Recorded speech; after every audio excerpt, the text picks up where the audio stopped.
ஸ்ரீமத் ராதாரமண கோவிந்த. பெரியாழ்வார் அருளி செய்த வண்ணமாடங்கள் என்னும் சொல்லும்படியான 10 பாசனம். நேற்று வரை 8 பாசனங்களுக்கு பொருள் பார்த்தோம்.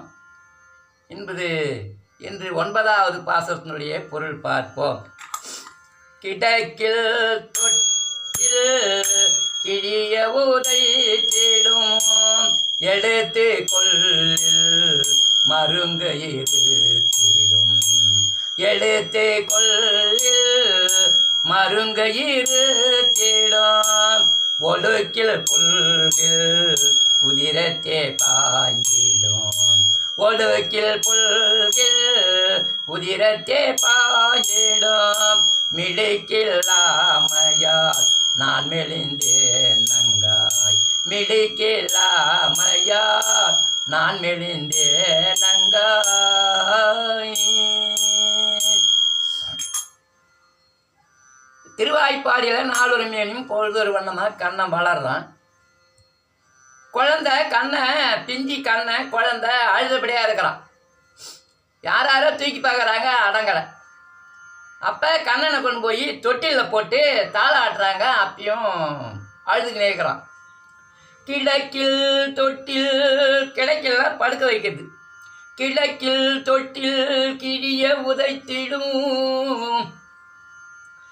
அந்த காலால் கண்ணன் புரண்டு புரண்டு படுத்து கையங்காலையும் தூக்கின்னு அப்படி உதைக்கிறான். தொட்டிலே கிழிஞ்சு போதும். கிழக்கில் தொட்டில் கிழிய உதைத்திடும். யசோத பாவனையில் பெரியாழ்வார் தன்னை யசோதாக்கி கண்ணனை தான் குழந்தையாக பாவித்து தொட்டிலில் கண்ணனை கிடத்துறாரு. அந்த தொட்டில் கிழியும்படி உதைக்கிறான் கண்ணன். கிழக்கில் தொட்டில் கிழிய உதைத்திடும்.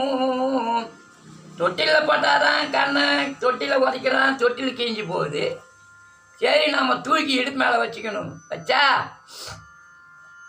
எடுத்து கொள்ளில் மருங்க இருத்திடும். மருங்குன்னா இடுப்பு. இப்போ 2 காலையும் போட்டு என்னென்ன பக்கம் அந்த இந்த சைடு இடுப்பு பக்கம் ஒரு பக்கம் வலது பக்கம் தோணுனா இடது பக்கத்து இடுப்பு 2 காலம் ஒரே இருக்கிறான்.